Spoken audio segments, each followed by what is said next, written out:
Это программа «Человек против мозга». Первая интеллектуальная программа, где... Философияның өнүгүүсүнүн тарыхый этаптары. Саламатсыздарбы, урматтуу студенттер.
Антикалык философия биздин заманга чейин 6-кылымдан биздин замандын 6-кылымына чейинки 1200 жыл ичиндеги грек-рим философиясы эсептелет. Дүйнөлүк цивилизацияга өтө жогорку салымын кошкон. Ушул жерден батыш философиясы башталган жана көпчүлүк окумуштуулар батыш илиминин жана маданиятынын бешиги деп да атап келишет.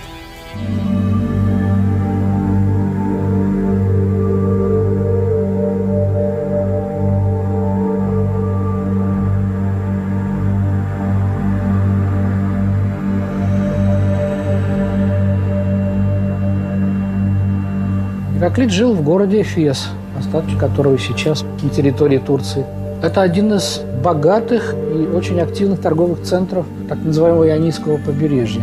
Это самый конец VI века, начало V века. В этот момент некоторые люди решили, что о глубочайших божественных истинах можно как бы при помощи разума рассуждать. И значит, можно их как-то и передавать также логически. Вообще-то все эти священные истины раньше передавались в храмовом пространстве от учителя к ученику. А первые греческие философы решили, что вот они носители разума, и разум должен вот эти тайны перевести на язык человеческий, на язык рассудка. Эксперимент дерзкий, и тот же наш герой Гераклит говорил, не нужно спорить о величайшем. То есть он, первый философ, сам говорит, что вообще вся эта логика вообще не для истины. Нужно увидеть что-то, потом об этом сказать, но без аргументации, потому что никому ничего не докажешь. Вот это рождение философии, спорная, удивительная, волшебная, так сказать, точка в истории европейского духа. И первые философы, они как раз вот здесь между древностью с ее мифом, но и перед как бы наукой, которая будет утверждать свое право на истину. Они все-таки поэты, пророки, визионеры, и в то же время уже логики, аналитики и, я бы сказал, учителя, так сказать, морали и поведения. Этот космос, один и тот же для всех, не создал никто из богов, никто из людей. Но он всегда был, есть и будет. Вечно живой огонь, мерно возгорающийся, мерно угасающий. Гераклит.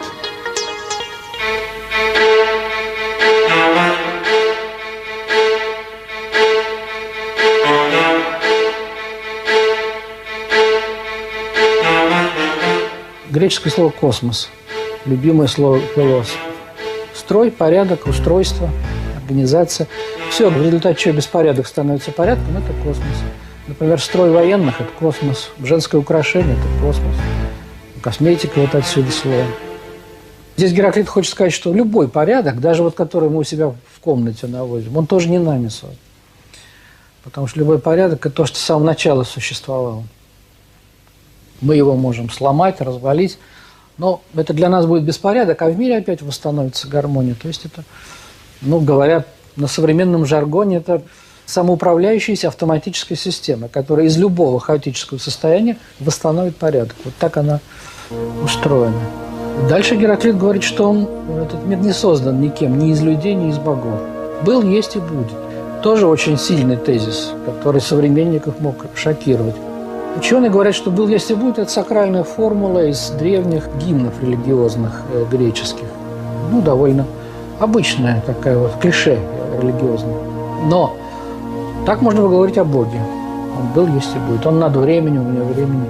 А о мире так говорить не принято было. Гераклит же вот говорит, что в мире есть Бог. Такой вот как бы безличный порядок. Пройдут потом еще века, когда в христианской культуре попытаются совместить этот абсолютный порядок и как бы вот личную субъективность. Но здесь была битва со старой мифологией. И Гераклит бросает ей вызов.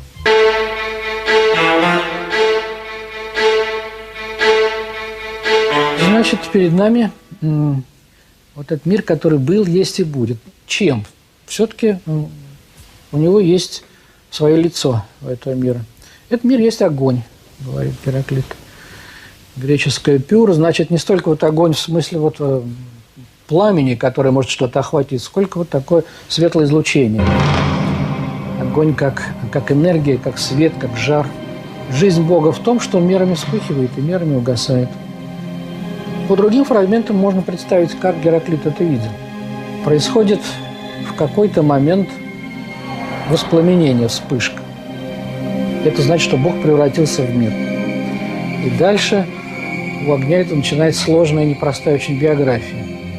После этой вспышки он начинает медленно остывать, дробиться, превращаться в какие-то, может быть, световые корпускулы. А потом огненная стихия превращается в другие стихии, в воздух, в воду, в землю.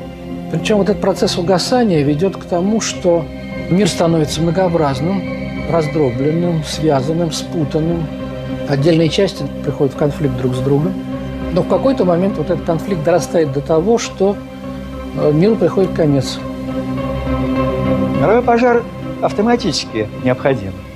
Потому что пока мир находится в этом многообразном состоянии своем, и существует добро и зло, и всякое многообразие, которое конкурирует друг с другом и так далее, пока мир вот так множествен, а Гераклит теоретик единства, он полон греха, полон неправды, и поэтому должен сгореть, ибо огонь очищает все.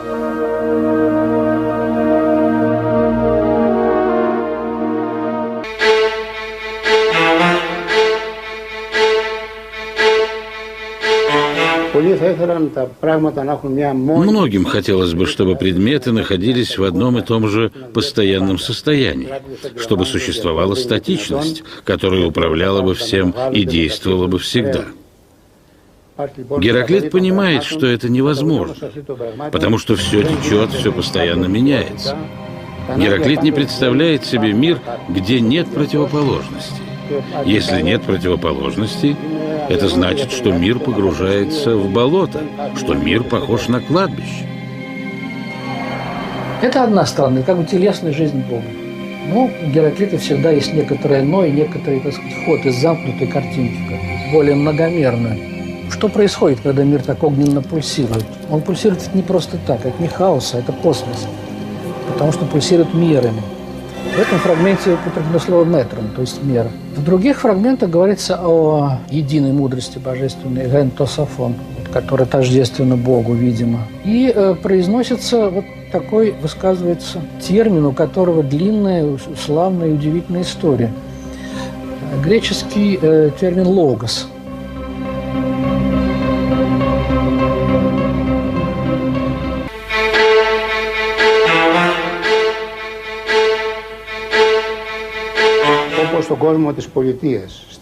В полисе, каким был тогда Эфес, люди ходили на гору и соединялись в единое целое при помощи обычной повседневной беседы, которая всегда связана с тайной, но и с весьма сильной логикой. Так и Вселенной, состоящей из противоположностей, управляет принцип логоса. Речь объединяет все в мире. Само слово «логос» происходит от глагола «легейн», который первоначально обозначал выбирание из чего-то, сбор информации и связывание в одно целое. Заметьте, леги – говорить правду. Это говорить не просто произносить слова какие-то, конечно, а говорить, выражать правду. В мышлении человека логос не просто слово, это понятное слово. Это слово тождественное понятию. Поэтому без логоса мир был бы непонятен. Но если бы логос был только у человека, а в мире логоса бы не было, то мир тоже был бы непонятен. Поэтому логос одновременно есть закон мира и закон правильной речи, и закон правильного мышления, и закон жизни правильный. Все это называется логос. Вот это и есть слово божественного огня. Причем он даже и подчеркивает, что вот и мир так устроен, что он как бы является сообщением. Недаром же это логос, слово, которое нам сообщено. И мир устроен как сообщение, которое не скрыто от нас. Мы же его видим. Но и не совсем открыто. Потому что надо вот что-то вот сделать, как-то подумать, чтобы понять, что нам открыто. Поэтому все честно. От нас никто ничего не скрывает, но никто нам ничего даром не дает. Вот эта высшая мудрость, явленная через божественный огонь и логос, она прочитывается мудрецами.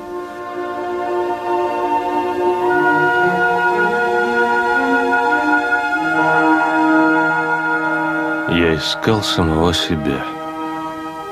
Пределов души не отыщешь, по какому пути не иди. Так глубок ее логос. Вместе с тем, всем людям дано познавать самих себя и быть целомудренными.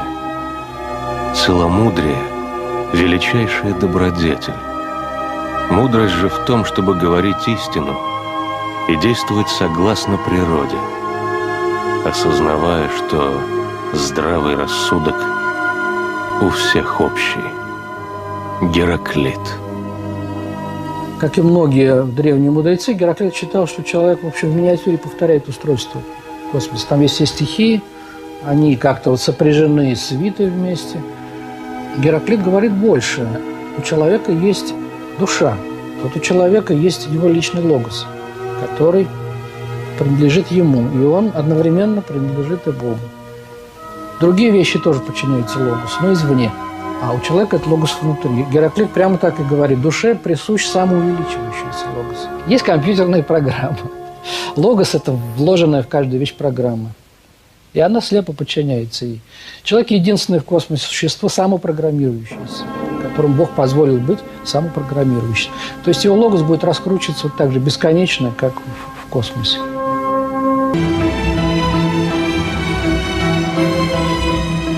Гераклит говорит, что слово существует вечно. О том же, что оно дитя и навеки вечный царь всего сущего, он говорит так. Век – дитя, играющее, кости бросающее, дитя на престоле. Это комментарий святого Ипполита Римского. Евангелие от Иоанна, говоря о втором лице в Святой Троице, называет его Логосом. То есть Иисус Христос является живым воплощением Логоса. Это Слово, пришедшее в мир для того, чтобы объединить мир, собрать людей, отошедших от Бога, и призвать их к спасению. Понятие Логоса евангелист берет из традиции, начало которой положил Гераклит. В начале было Слово, и Слово было у Бога, и Слово было Бог.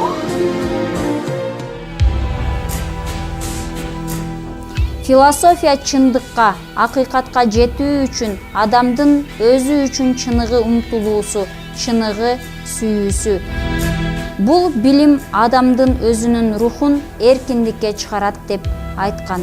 Антикалык философияны 5 мезгилге бөлүп кароого болот. Биринчиси натуралисттик мезгил, табият проблемасы, космос маселелери каралган. Экинчиси гуманисттик мезгил, адам проблемасы изилдөөгө алынган, айрыкча этика маселеси иликтенген. Үчүнчүсү классикалык мезгил, философиялык системалардын иштелип чыгышы. Төртүнчүсү эллинисттик мектептердин мезгили, мораль жөнүндөгү окуулар. Бешинчиси неоплатонизм, жалпы адамзаттын жыргалчылыгы, жашоосунун маңызы жөнүндөгү маселелер. Байыркы грек философиясы биздин заманга чейин 6-кылымда Милет шаарында өнүгө баштаган.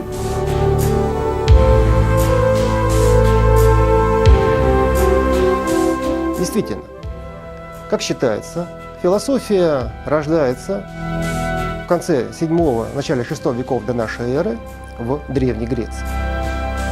И первая философская школа получила название Ионийской школы философии.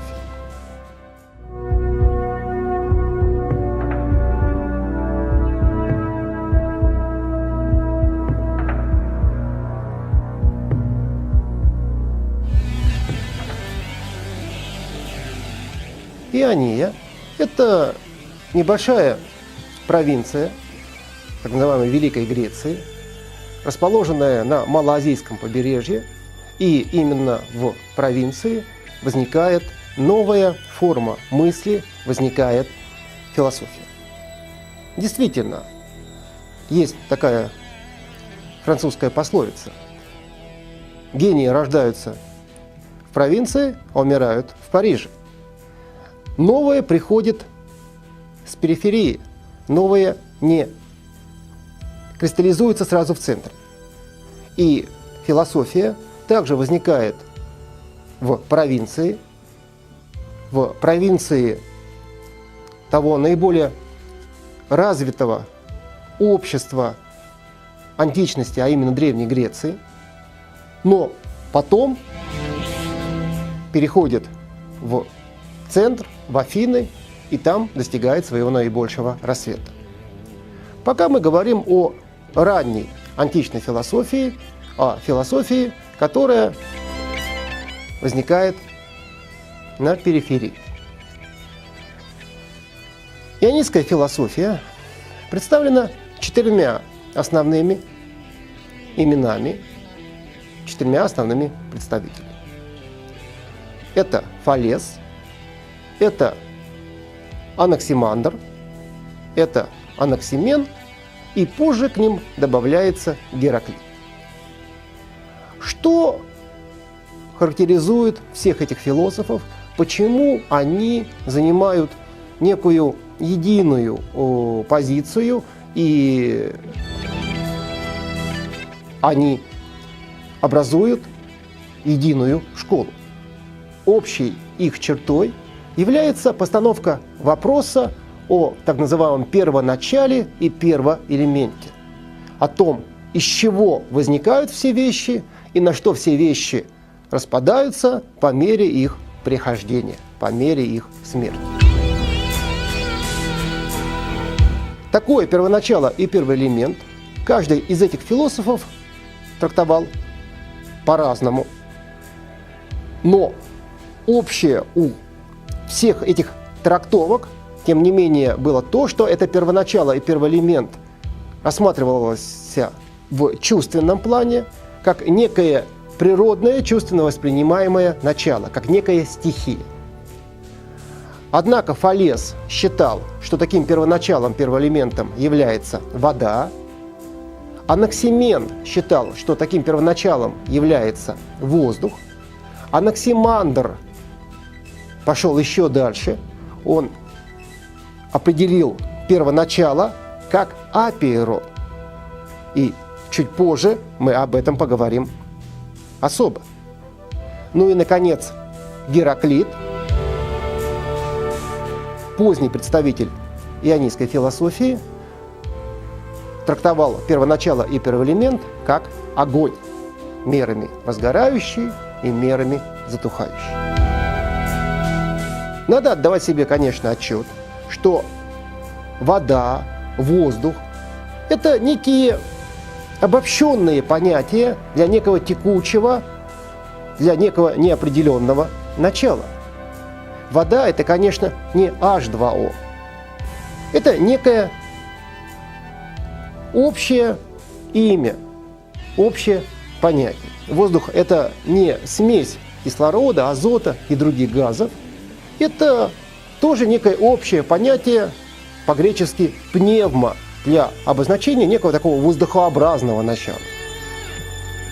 Но в любом случае здесь важно отметить, что в качестве первоначала и первоэлемента рассматривается не как в мифологии некое личностное начало, некий личностный агент, формирующий этот мир, переводящий хаос в порядок, а рассматривается в качестве первоначала и первоэлемента некая стихия.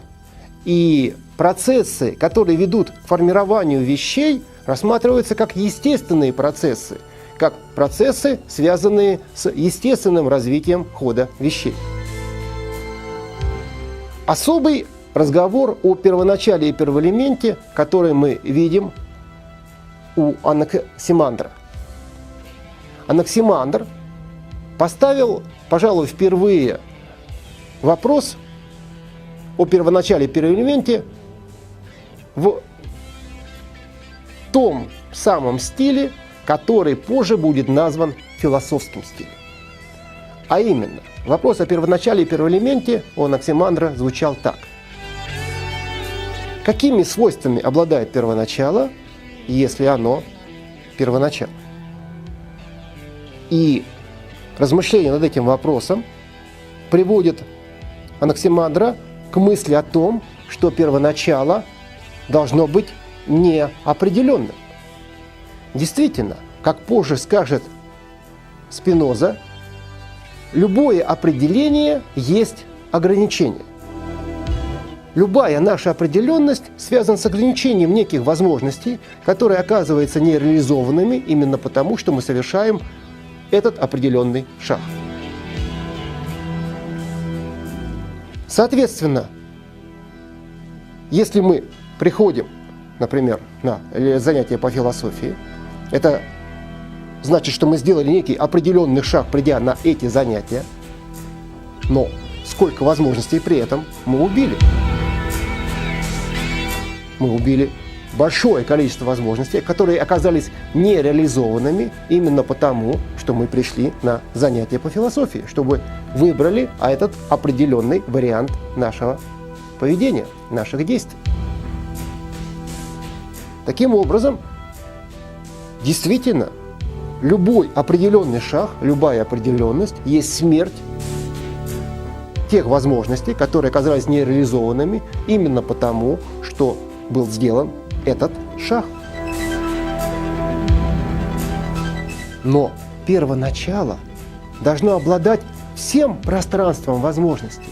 После него все должно быть разрешено, ничто не должно быть запрещено. Соответственно, первоначало должно быть определенным или неопределенным. Конечно, если рассуждать таким образом, первоначало должно быть неопределенным. Именно эту мысль и выражает греческое слово «апейрон». «Пейрос» – определять, ограничивать, а в греческом приставочка, означающая отрицание. Соответственно, аперон – это неопределенное, безграничное. И именно таким образом характеризует первоначало Анаксимандр. Миллет мектебинин негиздөөчүсү Фалес көптөгөн окумуштууларды чогултуп, математика, астрономия, күн системасы жөнүндөгү изилдөөлөрдү жүргүзгөн. Фалес Европа илиминин жана философиясынын негиздөөчүсү деп аталат. Фалестин пикири боюнча ааламдын башаты суу, кыйраганда кайра сууга айланат деген ойдо болгон. Анаксимандр биздин заманга чейин 545-жылдары жашаган. Дүйнөнүн башталышы чексиз аперондон турат. Ал эч качан бүтпөйт, чексиз өзүн өзү башкарат деген ойдо болгон. Дайыма дүйнө кыймылда болот, ошондуктан бардык нерселер өзгөрүп турат деп айткан. Анаксимен биздин заманга чейин 525-жылдары жашаган. Дүйнөнүн башаты аба, ошондуктан дүйнө бүтпөй жашап турат. Бардык нерсе аба аркылуу жашап, өзгөрүлүп, кыймылдап турат.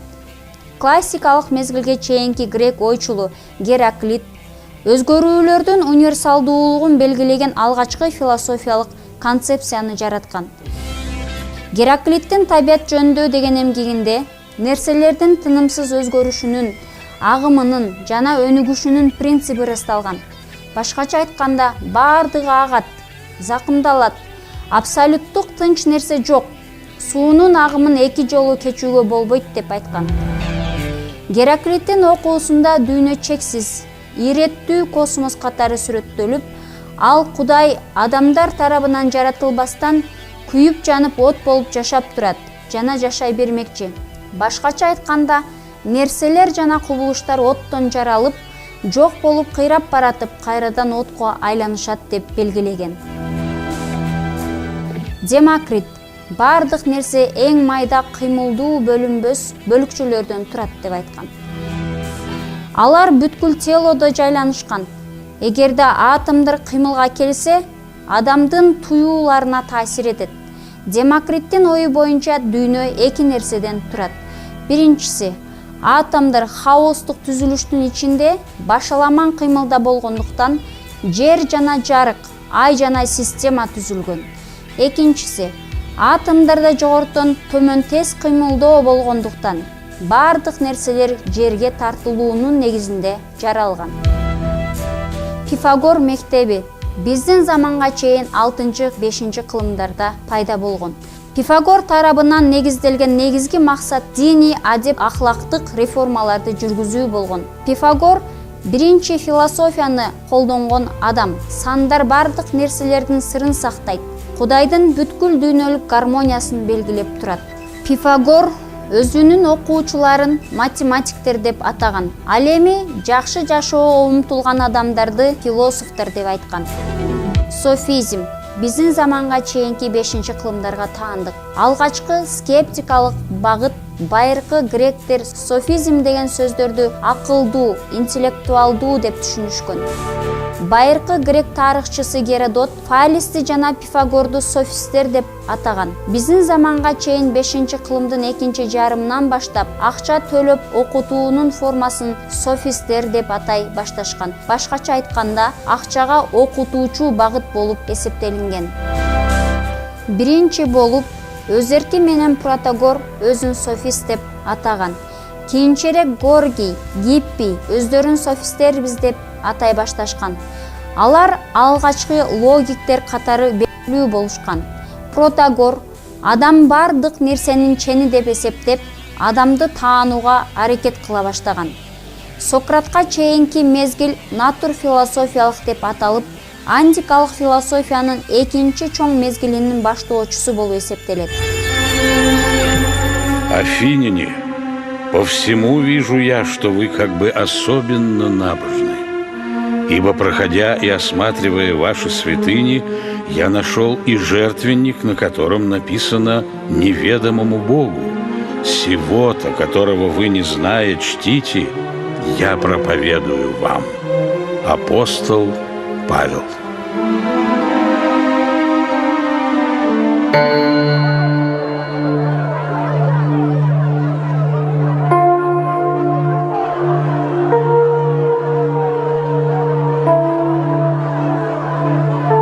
О лучший из мужей, гражданин города Афины, величайшего из городов и более всех прославленного за мудрость и силу.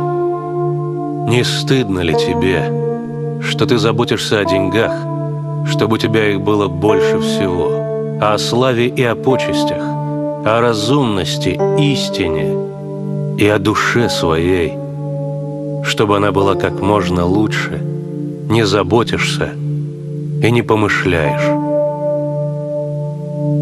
Апология Сократа. В 399 году, вот это в календаре философских мучеников, это знаменитая, так сказать, дата, начинается процесс над Сократом. Устройство суда было таково в Греции, что это было огромное количество присяжных, около 300 примерно. Зощенко в своей книге посмеивался над этим. 300 матросов и купцов приговорили Сократа к смерти за неправильную философию. Короткая фраза, но здесь Зощенко попал в точку. Это почти не смешно, это так и было.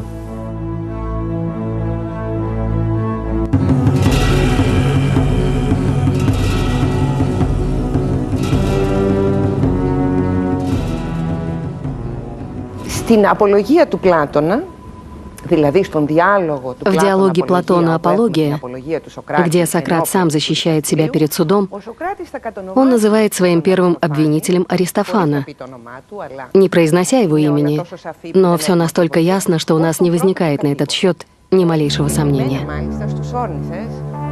Аристофан посвятил Сократу 3 комедии. В «Птицах» он представляет его как хиппи своего времени, подшучивая над теми, у кого были длинные волосы, кто не мылся, голодал. Словом, вел себя по-сократовски. Конечно, это шарж, но, с другой стороны, он высмеивает Сократа еще при жизни, и значит, совершенно ложным не может быть абсолютно все. Соизмеряя его идеи с тем, на что способен он сам, рядовой грек думал, ну это какие-то облака.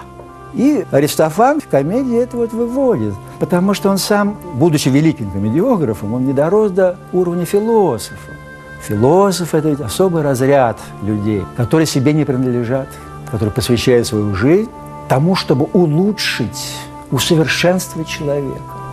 За ним ходили толпы. Некоторые для того, чтобы посмеяться над ним, но многие прозревали. Сперва приходили просто потешиться, как Сократ, с его курносым носом, с его толстым животом, кривыми ногами, с его выпученными глазами. Сатир. Как этот сатир просвещает публику в области морали, при этом постоянно ее дергая, постоянно иронизируя, постоянно ошарашивая ее чем-то.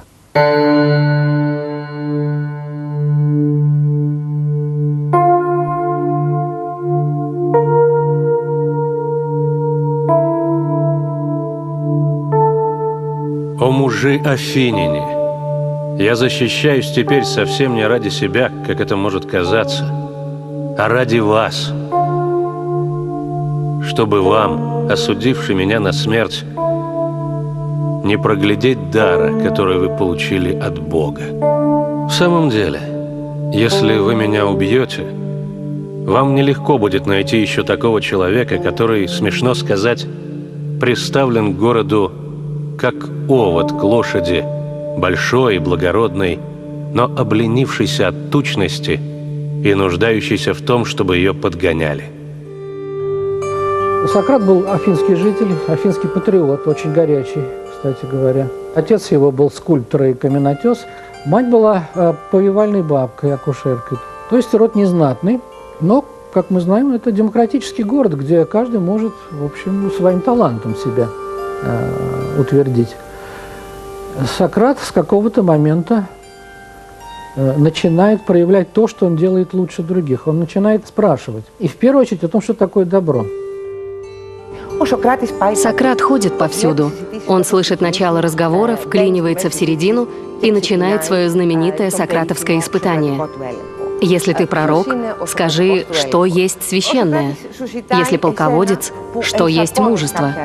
Если ты юноша, известный своей благоразумностью, скажи, что такое благоразумие.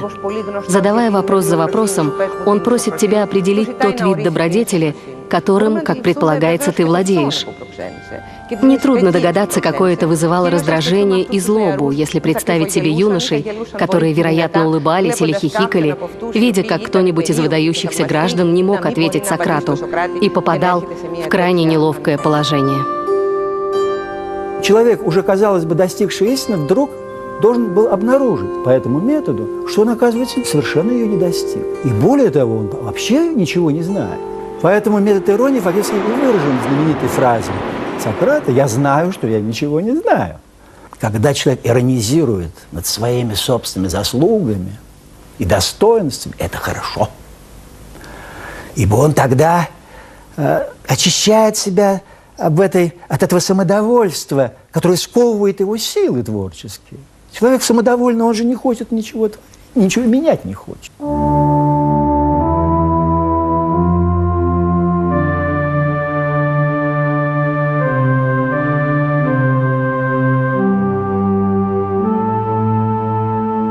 Так как в спорах Сократ был сильнее, его нередко колотили и таскали за волосы, а еще того чаще осмеивали и поносили. Но он принимал это, не противясь. Однажды Ксантиппа разругала его и окатила водой. «Так я и говорил», — промолвил он. «У Ксантиппы сперва гром, а после дождь». Он говорил, что для него сварливая жена – то же, что норовистые кони для наездников. Как они, одолев норовистых, легко справляются с остальными, так и я на Ксантиппе учусь обхождению с другими людьми. Диоген Лаэртский. Потом Сократ приступал к второму этапу. Он продолжал утверждать, что человек все-таки знает, просто он не может сказать. Я знаю, что я ничего не знаю. Мы по инерции делаем ударение на второй части. Я знаю, что я ничего не знаю. Я скептик такой, все относительно. И тут Сократ неожиданно разворачивается и бьет по софистам. Это же я знаю, то есть истина существует. И тут Сократ иногда пошучил и говорил, что моя мать то же самое делала. Она помогала плоду из чрева выйти наружу. Поэтому я сам ничего не предлагаю, ничего не утверждаю. А совместным усилиями в ходе беседы мы начинаем прояснять неясное.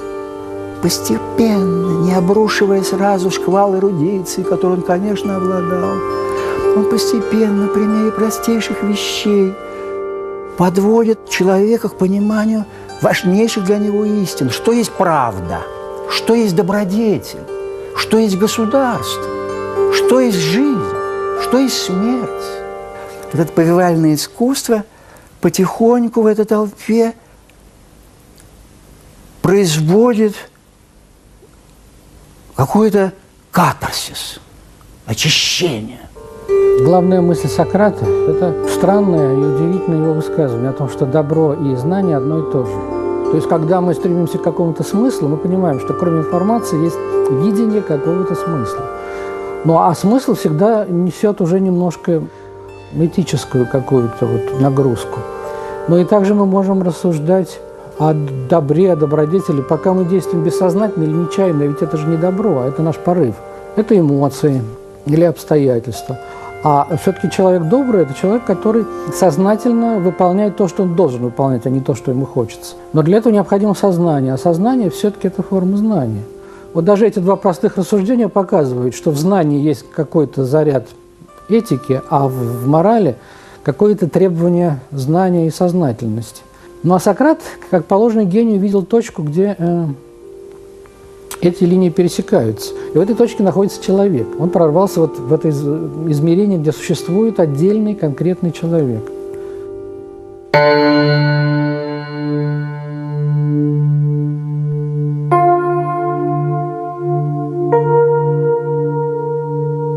Он говорил, что есть одно только благо – знание, и одно только зло – невежество. Когда он услышал в драме Еврипида такие слова о добродетели, не лучше ли пустить ее на произвол судьбы, то встал и вышел вон. «Не смешно ли, — сказал он, — что пропавшего раба мы не ленимся искать, а добродетель пускаем гибнуть?» Он говорил, что внутренний божественный голос предсказывает ему будущее, и что он знает только то, что ничего не знает. За такие и иные подобные слова и поступки он удостоился похвалы от Пифии. Диоген Лаэртский. Неожиданно вдруг вот Дельфийская Сивилла говорит, что очень мудрый Схил, с этим все согласились, но еще мудрее его Софокл, но самый мудрый – это Сократ. Дельфы – это, собственно, духовное сердце Греции. Храм Аполлона, там огромные деньги сконцентрированы. Коллегия жрецов – это еще и, видимо, крупные политики, стратегии, которые смотрят, кого поддержать, с кем бороться. Для нас это звучит нормально. Мы все знаем, что Сократ очень мудрый. Но для афинских жителей это был скандал. Сократ на самом деле страстно хочет истины, на самом деле задумывается над вопросом ценностей. И поэтому Сократ – великий воспитатель, как его часто называют в диалогах Платона. Но он в корне отличается от софистов тем, что они учили только тому, как преуспеть в обществе, тогда как Сократ настаивает на «познай самого себя». Это Дельфийский оракул первый сказал, но Сократ придает этому смысл особый. Познать себя – это значит не узнать информацию об устройстве своего тела или даже о своей психологии. Это значит, что ты единственная точка на Земле, именно ты, твое «я», которая может вот от своего имени что-то делать и делать, скажем, добро. Тут дело в том, что нет симметрии добра и зла. Когда ты делаешь зло, ты делаешь его не от своего имени, а от имени природы, страстей, склонностей. То есть ты всегда свое «я» должен куда-то вот отдать какому-то потоку. Но когда ты делаешь добро, ты за него отвечаешь и делаешь ты его. Это и значит осознать себя и познать себя. Και σε αυτή την Αθήνα αναλαμβάνει αυτό το κοινωνικό ρόλο, γιατί, όπως είπαμε, το γνώθις αυτών είναι μια μέρημνα... Отсюда начинается общественное служение Сократа, поскольку «познай самого себя» — это не только забота о себе, но и о других. В свои 70 лет он знал город во всех фазах его развития. Победителя персидских войн, сильного главу Афинского союза, куда стекались мудрецы со всей Греции, чтобы прославить здесь свое имя. Но, с другой стороны, он знал и Афины Пелопоннесских войн, в которых он трижды героически участвовал. Афины, потерявшие высокие стены, флот и, естественно, свое демократическое единство. Но фатальный для Сократа произошел кризис, когда власть захватили 30 тиранов. Это проспартански настроенная хунта, которая здорово зажала гайки, установила, в общем, такую жесткую диктатуру. Кстати, Сократу тоже сказали, что он заткнулся, в общем, перестал там проповедовать непонятные вещи. То есть, вообще-то говоря, он был в оппозиции. Но когда тиранов прогнали, когда демократия немножко восстановила свои силы, они решили, что нужно устроить показательный процесс. Ничего умнее не придумали, как судить Сократа.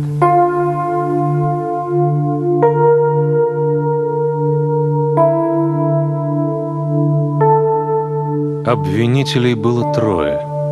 Анит был в обиде за ремесленников и политиков, демагог Ликон за риторов, Милет за поэтов, ибо Сократ высмеивал и тех, и других, и третьих.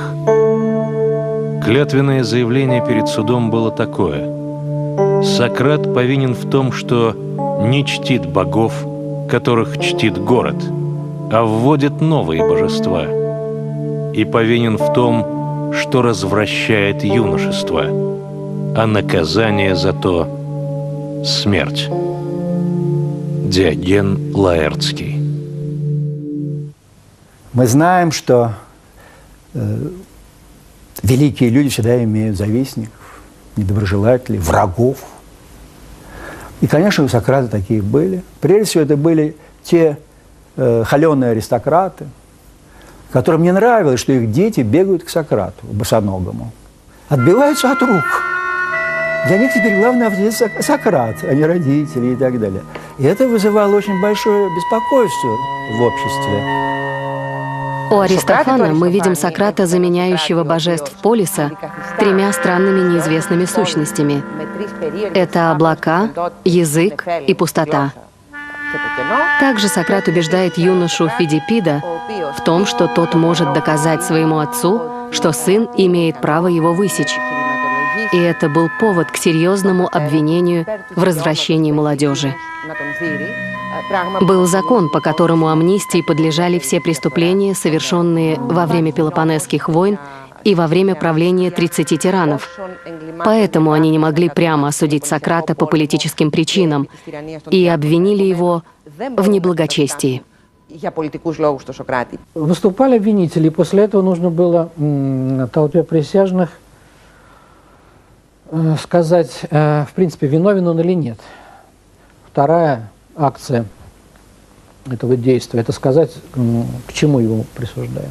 Не очень большим преимуществом его признали виновным. То есть толпа решила, что напрасно хорошего человека обвиняют в чем-то. После этого Сократ выступил в роли защитника самого себя. Многое, о муже Афиняне, не позволяет мне возмущаться тем, что сейчас случилось, тем, что вы меня осудили. И, между прочим, и то, что это не явилось для меня неожиданностью. Какое же наказание должен я положить сам себе? Что подходит для человека заслуженного и в то же время бедного, который нуждается в досуге вашего же ради назидания? Для подобного человека, о муже Афиняне, нет ничего более подходящего, чем даровой обед в Британии. Британия, так сказать, вот такая столовая была при правительственном органе Афин для особо отличившихся, особо важных граждан, среди которых в первую очередь были победители Олимпийских игр. Олимпийцы для афинян почти святые существа были. И вдруг этот нахальный Сократ, в кавычках, конечно, такое потребовал. Вообще, с другой стороны, действительно, это загадка. Зачем он их стал дразнить? Он хотел смерти. Видимо, Сократ говорил что-то в следующем духе. Мысль – это самое главное. Это значит, если мысль неправильно, она ведет к злу и несчастью, это надо искоренять всеми силами, и наказание должно быть максимальное. А если я прав, надо наградить. Но главное, что он сумел взвинтить эту толпу и внушить им мысль о том, что речь идет об очень серьезном, о смертельно важном. Значит, или-или. Если вы, греки, гордитесь своей философией, своей мудростью, так, отвечайте за это. Признайте же, что в жизни надо отвечать за такие вещи.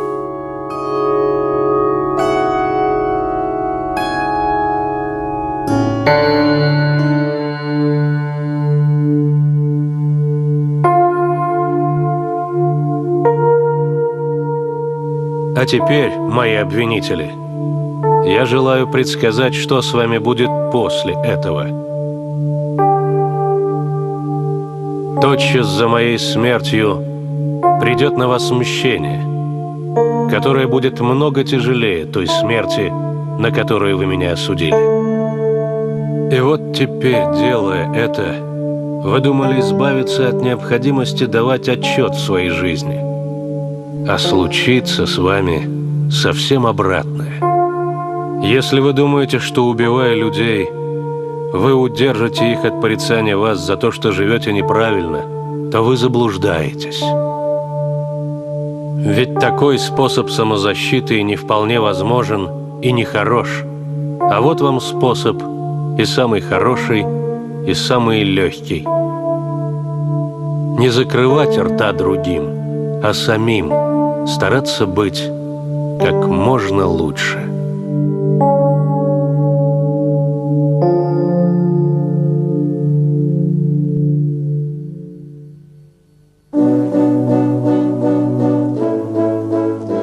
В результате он получил смертный приговор. То есть люди, которые только что считали его невиновным, поняли, что его надо убить. Правда, толпа остыла и практически почти легально. Ему сказали, что, в общем, не нужно из этого дела создавать скандал, надо его спустить на тормозах, говоря современным жаргоном. И, в принципе, можно просто убежать из этой тюрьмы, которую охранять толком не охраняли. Сократ начинает вторую, так сказать, часть своей битвы. Он говорит: я всю жизнь посвятил Афинам. Это город закона, гражданской доблести.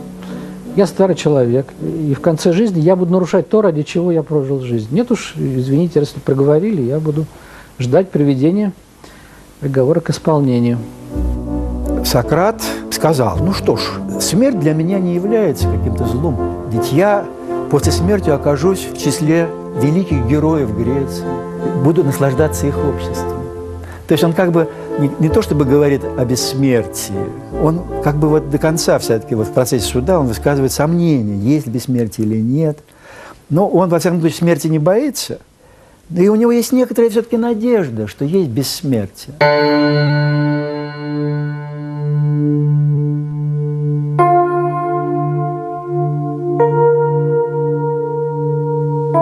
Вам, друзьям моим, я хочу показать, что случилось что-то удивительное. В самом деле, в течение всего прошлого времени вещий голос слышался мне постоянно и останавливал меня в самых неважных случаях, когда я намеревался сделать что-нибудь не так.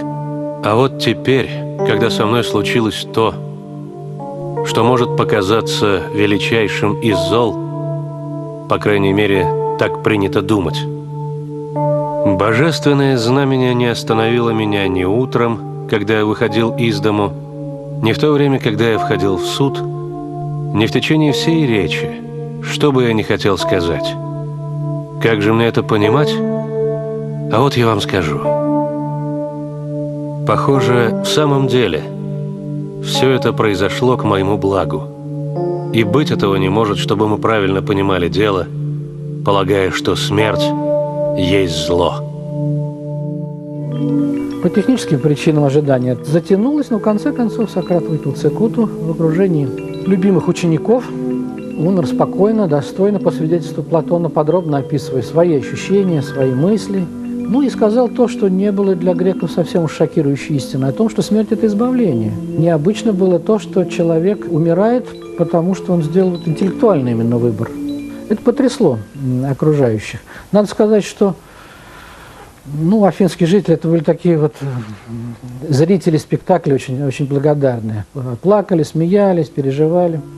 Спектакль, который устроил Сократ, он их спровоцировал на восхищение Сократом. Довольно жестко наказали его обвинителей, изгнали некоторых из них. Но дело было сделано. Οι χριστιανοί καλοδέχθηκαν απόψεις. Христианские богословы говорили, что Сократ подготовил греков к принятию впоследствии Слова Божия, поскольку, по их мнению, сократовская этика полностью соответствует христианской морали. Например, Сократ говорил: «Я предпочитаю, чтобы со мной поступали несправедливо, а не самому совершать несправедливость, потому что несправедливость причинит зло моей душе». Между прочим, вот это евангельское «покайтесь», ведь метаноэйте можно перевести уже с некоторым сократовским оттенком. Проснитесь, очнитесь. Буквально это значит «измените сознание». То есть христианское покаяние – это определенное перерождение сознания. Отцы церкви поэтому, может быть, поэтому говорили, что Сократ – христианин до Христа.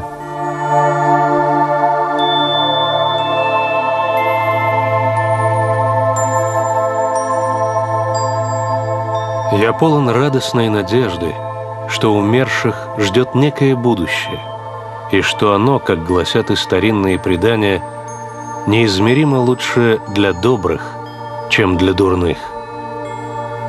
Такое же убеждение должно составиться и у подлинных философов. И вот что они приблизительно могли бы сказать. Словно некая тропа приводит нас к мысли о том, что пока мы обладаем телом, и душа наша неотделима от этого зла, нам не овладеть полностью предметом наших желаний. А предмет этот, как мы утверждаем, истина. Сократ.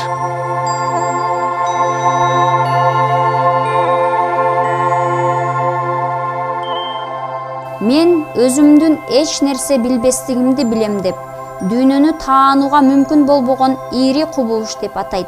Дүйнөнү таануу үчүн адам өзүн таанып билиши керек. Сократ өзү замандаштарынын эскерүүсүндө эч нерсе жазган эмес. Анын окууларын окуучулары жана замандаштары жазып калтырышкан. Анын окуулары кийинчерээк антикалык Грециянын этикалык мектептерин түзүүнүн негизи болуп эсептелген. Платон биздин заманга чейин 427-327 жылдары жашап өткөн. Байыркы улуу грек философу, бүткүл европалык философиянын негиздөөчүсү, белгилүү аристократтын үй бүлөсүнөн чыгып, Сократтын окуучусу болгон. Ну, прежде всего, когда мы говорим о политической философии Платона, нужно вспомнить о том, что Платон родился в Афинах в 427 году до нашей эры, умер там же в 347, был учеником Сократа, и учитель оказал на него и на его философию совершенно неоценимое влияние. Говоря о политической философии Платона, необходимо начать с вопроса о платоновских идеях, о так называемых эйдосах. Я напомню, что согласно теории Платона существует два мира. Один вечный, нематериальный и неизменный мир эйдосов, мир идей. Другой наш, материальный и изменчивый, который представляет собой отражение, ну, если угодно, объективацию мира идей, да, такую проекцию материальную. Об этом написано и сказано уже очень много, очень многими, поэтому я позволю себе не останавливаться на разъяснении деталей, а пойти дальше. Высшей идеей, высшим эйдосом, самым сложным для понимания людьми, согласно Платону, является эйдос блага. И, собственно говоря, понимать этот эйдос, да, способны очень немногие люди, которых Платон называет философами. Напомню, что по этому поводу как раз Платон и рассказывает в 8-й книге своего «Государства» знаменитый миф о пещере, в которой сидят люди, за их спинами, понятно, горит огонь, люди смотрят на пляску языков тени на стенах и думают, что это и есть реальный мир. Так вот, философ, тот человек, который способен не только выйти из пещеры, не ослепнуть при этом, но посмотреть на солнце, увидеть его, да, и не просто посмотреть на солнце и увидеть его, но вернуться в пещеру, вывести остальных людей и повести за собой, объясняя им, что это и есть реальный мир. Вот этот человек, согласно Платону, и достоин, и должен править идеальным полюсом. Управлять. Не править, управлять. Соответственно, объективация идеи высшего блага, вот этой вот эйдоса блага, да, объективация, то есть, ну, как бы реализация этой идеи здесь, на Земле, она существует в двух видах. Это справедливость человеческая, да, правящая отношениями между людьми, и это, собственно говоря, полюс. То есть полюс мы видим как реализацию идеи блага, да, и отсюда уже вытекают несколько основных характеристик полюсов платоновской философии. Ну, прежде всего, полюс должен быть гармоничен. И об этом я еще буду сейчас говорить. Полюс должен встраиваться, он не должен, он просто является частью мировой системы, частью мировой гармонии. И Платон как раз и говорит о том, что в душе любого человека существуют три начала: жаждущее или алчущее, яростное и разумное. Эти же три начала существуют в любом полюсе в разном соотношении. И эти же три начала суть три основных начала космоса, мироздания. Да, получается такая вот схема от человека, микрокосма, если угодно, к полюсу, и оттуда уже к мирозданию, то есть к макрокосму. Полюс Платона состоит из трех сословий. Напомню я общеизвестную истину. Низшее, третье, которое Платон уподобляет стаду, это земледельцы и ремесленники. Следующее – стражи, которых Платон называет псами, сторожевыми псами этого стада. И высшее, третье – философы.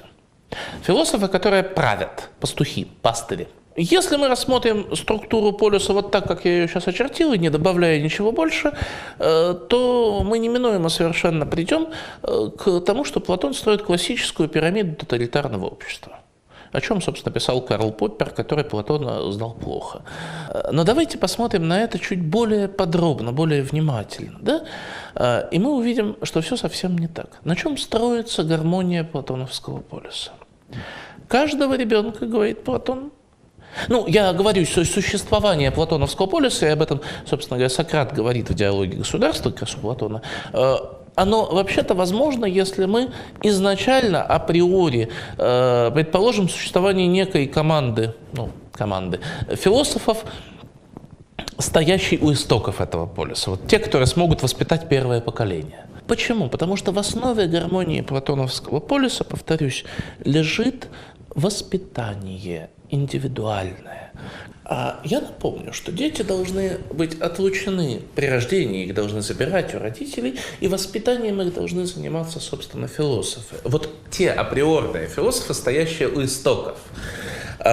Из-за чего, собственно, весь платоновский полюс и представляется утопией, да, у нас нет априорных философов. Детей следует воспитывать, обращая прежде всего внимание на то, во что они играют, как они играют, во что они играют, какие социальные роли им ближе, говоря современным языком.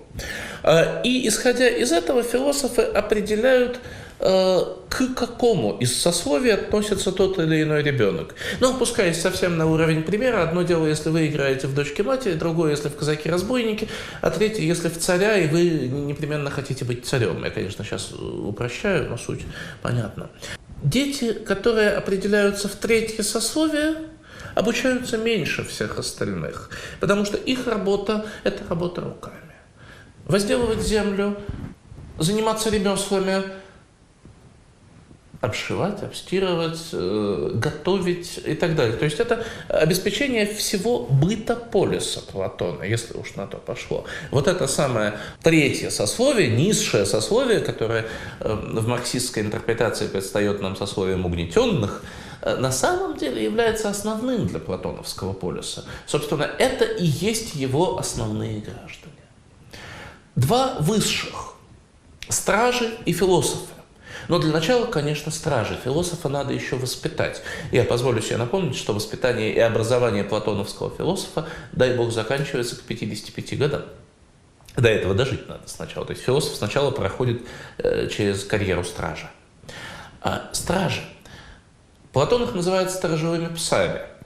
И они очень слабо тянут на господствующий класс полиса, поскольку, если мы посмотрим на их жизнь, стражи живут все вместе, не имеют частной собственности, не имеют семьи, женщины равны в правах с мужчинами, но это значит, что они живут вместе, спят вместе, детей общих у них нет, детей у них отбирают сразу, ничего своего у них нет. Это очень странное, на самом деле, господствующее сословие, скорее обслуживающее, обеспечивающее безопасность, отвечающее за безопасное развитие полиса. И, наконец, философы, правители, те, кто способен, и вот здесь очень важно, да, их не должно быть много по Платону, их очень мало. Это те, кто способен вести полис к благу. Те, кто способен видеть благо, осознавать благо. Вот это вот то, что безумно сложно объяснить на самом деле, да? Потому что очень тянет сорваться в дешевую риторику. Но это люди, которые способны видеть благо. С учетом этого у нас получается очень гармоничная картинка, строящаяся на индивидуальном воспитании, когда каждый в полисе занимает свое место, вот, которому он наиболее приспособлен. То есть перед нами не только не тоталитарное общество, но, извините, антитоталитарное общество, основанное на предельном внимании к индивидуальным особенностям каждого конкретного человека и определяющее общество каждого человека, исходя из его личных природных наклонностей. И если мы учтем этот момент, то совсем по-другому смотрится знаменитый миф, который Платон предлагает излагать детям, про то, что все люди равны, все сотворены Богом как братья, но в одних вложены крупицы золота, в других крупицы серебра, в третьих крупицы меди и железа, и полис погибнет, если его станет защищать медный или железный страж. Если мы снова посмотрим на этот миф, то станет совершенно понятно, что полис, в котором перестают учитываться индивидуальные пристрастия, индивидуальные особенности людей, да? В котором все смешивается, в котором тот, кто рожден для того, чтобы пахать землю, и он лучше всего умеет, он счастлив, когда пашет землю, или, не знаю, занимается сантехникой, например. И вот человек, пашущий землю, там, занимающийся сантехникой, вдруг попадает к вершинам власти. Но это дисгармония, это как раз вот нотка хаоса, разрушающая полис. И отсюда же выходит и платоновская теория форм правления. Он говорит, идеальный полис, тот, где правят философы, вот этот вот описанный, гармоничный, но идеал недостижим. А поскольку идеал недостижим, то следующая форма за идеалом, безусловно, монархия, говорит Платон. Потому что это ближе всего, там у руля стоит один мудрый человек, который, ближе других, он больше других понимает благо. Идеально, если философ стоит рядом с монархом. Хотя бы просто монарх, правящий ради общей пользы и выгоды. Ради общей и ради общего блага, это важно. Немножко хуже, но нормальная аристократия. Тогда во главе стоят те, в кого подмешано золото, да, для кого первично благо.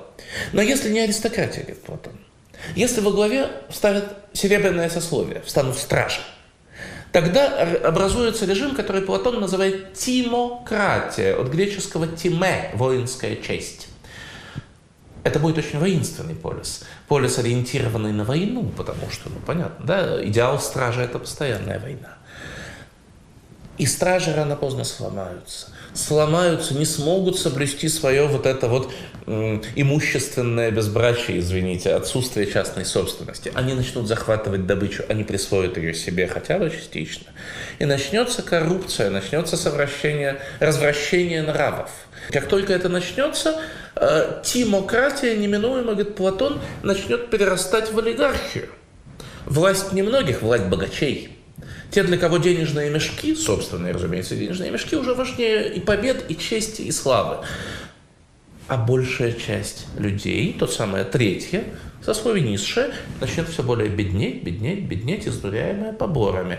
Усилится расслоение. И в государстве, в таком полисе, говорит Платон, может вспыхнуть самая страшная война. Война богатых против бедных и бедных против богатых. Война, основанная на взаимной ненависти, в которой богатые обречены на поражение, потому что их меньше. Их вырежут. И в этой вот кровавой пене, говорит Платон, установится самый худший режим правления, который в принципе можно себе представить, это демократия. Это власть большинства, власть толпы. Потому что большинство, говорит Платон, и в этом он вторит своему учителю Сократу, и в этом, конечно, слышен отзвук давней обиды Платона, смертной обиды, на казнь Сократа, на то, что его казнили все-таки. Да? Он говорит, большинство не способно видеть благо, большинство не способно к разумному решению. Оно правит инстинктами, им правят темные силы.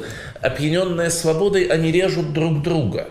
И если полис не развалится, а он может развалиться с каждым шагом, все более вероятно, да, что хаос возобладает, что полис рухнет. Потому что демократия – это когда у руля стоят медные или железные люди. Но если этого не случится, то из этой кровавой пены вырастет тот, кто вырежет всех остальных. И этот кто-то станет тираном. Это апогей, конечно. Это такой крещендо развала полиса, да? Когда во главе встает человек, который не имеет ничего общего с общей пользой, не нужно ему общее благо, он занимается удовлетворением своих потребностей.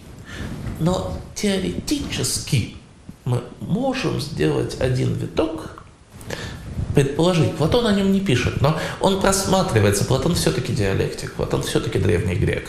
Там просматривается виток, что если рядом с тираном когда-нибудь появится философ, то, может быть, тиран постепенно станет монархом. И начнется следующий виток истории полиса. Платон өзүнүн философиясын 3 бөлүккө бөлөт: диалектикага, физикага жана этикага. Диалектика – болмуш жөнүндөгү окуу, физика – жаратылыш жөнүндөгү окуу, этика – адеп ахлак жөнүндөгү окуу деп белгилеген. Платон бардык нерселердин негизин идеядан көрөт. Улуу чыныгы болмуш – бул идея. идея бул форма деп эсептеген. Аристотель биздин заманга чейин 384-322 жылдары жашаган. Платондун тааным теориясы жөнүндөгү проблеманы тереңирээк изилдөөгө аракет кылган. Категориялар жөнүндө деген жыйнагында категориялар жөнүндөгү окууну негиздеген. Категориялар маңыз жана сапат деп эсептейт. Говоря о политической философии Аристотеля, нужно отметить 3 пункта, на которых мы будем останавливаться в рамках этого короткого ее изложения. Первое – это, безусловно, теория справедливости. Второе – теория возникновения полиса. И третье – это природа рабства и воззрение Аристотеля на рабство. Ну, начиная с справедливости. Справедливость, как говорит Аристотель, это высшая воспитуемая добродетель. Здесь несколько моментов. Да, справедливость – это добродетель, безусловно. Да, справедливость – высшая, наивысшая добродетель. И справедливость – это воспитуемая добродетель. Последнее приводит нас к концепции Сократа и, разумеется, Платона о том, что добродетели можно научить. Добродетель – это не природное врожденное начало в человеке, а то, чему человека можно научить, воспитать можно в рамках добродетели. Да? То есть человека можно сделать. Значит, что касается того, что справедливость – высшая добродетель. Аристотель оговаривается, она высшая не сама по себе, но применительно к другому. То есть справедливость работает и живет как добродетель только когда человек, собственно, она проявляется. В чем справедливость? В том, что человек совершает благо по отношению к другому. Будь этот другой, замечает Аристотель, человеком, обществом или полисом. Возникает простой вопрос, он всегда возникает у жителя современного общества. А как же я? Где разумный эгоизм? Я все делаю для другого, а я? Вот. И преодолеть этот эгоизм можно только поняв, что такое полис. Ограниченный в численности гражданский коллектив, да, равных друг другу граждан. Вы делаете все для всех, для других, да, и в этом проявляете свою справедливость. Но давайте допустим, что каждый из граждан в тот же самый момент творит благо для всех остальных, всех кроме него. Следовательно, вы попадаете для него в число тех, по отношению к кому творится справедливость. Ну, если совсем арифметически подходить к вопросу, то вы получите благо от всех гораздо больше, чем вы могли бы захапать самостоятельно только для себя. Больше того, если мы предположим, что каждый начнет забирать благо для себя, то есть творить несправедливость по Аристотелю, да, то тогда полис, коллектив неминуемо рассыплется сразу же. Каждый замкнется в себе и не будет открыт для общения с другими. А полис, как мы еще поговорим сегодня, это общение. Какая бывает справедливость? Справедливость бывает уравнивающая и распределяющая. Первую Аристотель уподобляет арифметическому равенству и говорит, что уравнивающая справедливость, которая может быть передана фразой «равным за равное», действует в гражданско-правовых вопросах: мена, купля-продажа, заклад, залог, обещание, подарок и так далее. Или в уголовно-правовых вопросах. То есть перед лицом совершенного преступления все оказываются равны. Независимо от вашего социального положения, если вы убили, вы понесете одно и то же наказание, будь вы нищий или богач, будь вы влиятельный человек или беднота безымянная, это не важно. Это уравнивающая справедливость, но есть распределяющая. И вот распределяющая справедливость в терминологии средневековых последователей Аристотеля юстиция дистрибутива, она включается в ситуации политического общения. И здесь благо распределяется пропорционально вкладу каждого человека в дело строительства полиса. Да? То есть сколько ты вложил в общественное благо, пропорционально вернется тебе. И здесь опять-таки неважно, теоретически, не важно, практически, конечно, важно. Теоретически, не важно, будь ты бедный матрос с корабля, который что-то там сделал для спасения Отечества, да, или ты архонт города. Если ты сделал меньше, чем матрос, то ты получишь ответа как бы меньше. Неважно это, как я сказал, только теоретически, потому что практически, когда мы смотрим на природу греческого полиса, такого, каким его описывает Аристотель, мы видим, в общем-то, классическую цензовую демократию, то, что сам Аристотель называет словом «полития». Идеальная форма полиса, да? Когда правит, то, что мы бы сейчас назвали средний класс, но скорее high middle class.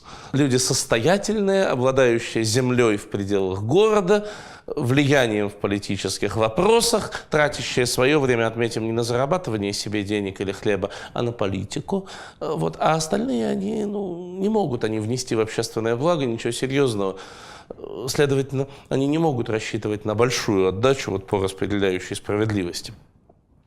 Но это если коротко остановиться на самой идее справедливости, как ее видит Аристотель. Переходя к гораздо более сложному моменту, к политической, собственно, теории Аристотеля, к теории полиса, я начну с всем известной фразы, вошедшей в все учебники, которые знают все, даже те, кто никогда не читал Аристотеля.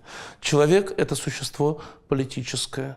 Или, более грубо, человек – животное политическое, в скобках общительное, в скобках общающееся. Варианты перевода могут быть разными. Да? «Зоон политикон» греческое. Что имеет в виду Аристотель? Он имеет в виду, что для человека естественной потребностью является общение с себе подобными. Когда мы говорим про естественную потребность, я бы уточнил первичной потребностью. Человек, говорит Аристотель, снабжен единственный из всех животных, он снабжен органом речи, он может формулировать и передавать в своей речи абстрактные понятия, такие как добро, зло, справедливость, несправедливость. И он не может физически, это очень важно понять, он физически не может жить без общения. Человек вне общения с себе подобными, еще одна знаменитейшая максима Аристотеля, человек вне общения с себе подобными либо зверь, либо бог. Но будь то бог или будь то зверь, он уже не человек, и это очень важно. У человеческого общения существует ряд градаций. Да? Первичная, самая простая, самый низкий уровень общения. Человек общается, это так называемое общение биологическое, если угодно, в кавычках. Это семья. Человек объединяется, мужчина объединяется с женщиной. Человек для Аристотеля – это половозрелый мужчина. Он объединяется с женщиной для создания семьи. Тут же заводятся рабы, разумеется, для обеспечения хозяйства. Это обеспечение первичных потребностей. Да? Но когда вы обеспечили свои первичные потребности, возникает необходимость в следующей стадии общения – общение ради безопасности. У семьи есть какое-то имущество, но защищать его, защищать свою жизнь, жизнь окружающих очень сложно. Да? И хотя люди, это очень важно тоже для Аристотеля, дружелюбны сами по себе, по природе своей, и без дружбы вообще ничего не делают, то есть общение строится на дружбе, это понятно. Но защищать от внешнего мира семью сложно. И семья стремится к общению, сливаясь тем самым в поселение, в родовое поселение, да, общение с другими семьями. Когда, наконец, удовлетворены естественные потребности в общении, и потребности в общении второго уровня, возникает необходимость в третьем уровне общения, которое есть общение политическое, то есть общение о благе. И это общение о благе, об общем благе, обратите внимание, это и есть полис. То, что в русских переводах и в русских текстах крайне несправедливо передают словом «государство». Это, конечно, не государство, это полис, этот гражданский коллектив, коллектив собственников, коллектив граждан. И дальше важнейший момент в теории Аристотеля, который очень часто недооценивают, хотя Аристотель об этом пишет открытым текстом. Полис, говорит Аристотель, предшествует человеку. Что он имеет в виду, говоря эти слова? Разумеется, не то, что полис возникает раньше человека. Мы знаем, сначала появляется человек, потом семья, потом поселение, потом полис. Но сущностно полис, говорит Аристотель, это целое, а человек – часть. Часть не может существовать без целого. И отсюда, из понимания того, что человек, на самом деле, отдельный человек – это часть. Он по сути своей часть. Из понимания этого тезиса мы сразу можем вывести важнейшее основание греческой философии и вообще-то западной политической мысли. Первичен коллектив, а не личность. Все разговоры о том, что первична личность по отношению к коллективу, глупости, извините, это уже совсем новое время. Первичен коллектив, а каждый человек и его личностные качества, кстати, тоже важны в той мере, в которой он является частью этого коллектива, в которой он встраивается в него, в которой он вкладывается в него, вспоминаем распределяющую справедливость, да, и в которой ему воздается за его вклад. Вот насколько он является гражданином полиса, насколько он вкладывается в его строительство, в его жизнь, настолько он и важен как человек. А в противном случае, кому он нужен? Либо Бог, либо зверь, мы уже сказали, да? И вот ту же логику, части целое, Аристотель применяет и в своем рассуждении о рабстве. Еще одно из знаменитейших мест. Одни люди по природе, говорит Аристотель, рабы, другие свободные. А точнее, одни свободные, а вторые никогда свободными не бывают. Под свободными он имеет в виду эллинов, людей, владеющих эллинской культурой, живущих в полисах, да, и способных к строительству полиса, к политическому общению. А под рабами он имеет в виду варваров, прежде всего, разумеется, персов. Да, это речь идет о войне Александра Македонского с Персидским царством. И дальше, смотрите, какая логика. Варвары – рабы по природе, но раб и господин, говорит Аристотель, соотносятся точно так же, как собственность и ее хозяин, как человек и полис, то есть как часть и целое. Раб по природе собственность. Он не может существовать без господина. Ровно так же человек, напомним, не может существовать без полиса, а собственность не может быть ничьей. Она, если собственность, то она уже чья-то. И отсюда природное предназначение рабов в том, чтобы служить какому-либо господину. Отсюда, кстати, возникает первое в истории политической мысли оправдание справедливой войны. Это война против природных рабов, так сказать, обращение их в подобающее им естественное состояние. Вот эти три сюжета из политической философии Аристотеля, затронутая мной, а именно, еще раз, справедливость, полис и рабство, станут одними из наиболее востребованных у политических философов или политических теологов последующих эпох. Их будут развивать, комментировать, дополнять. Аристотель академияда окуп жүргөндө эле өзүнүн философиялык көз караштары боюнча Платон менен келише алган эмес. Өзүнүн чыгармаларында Платонду сынга алган.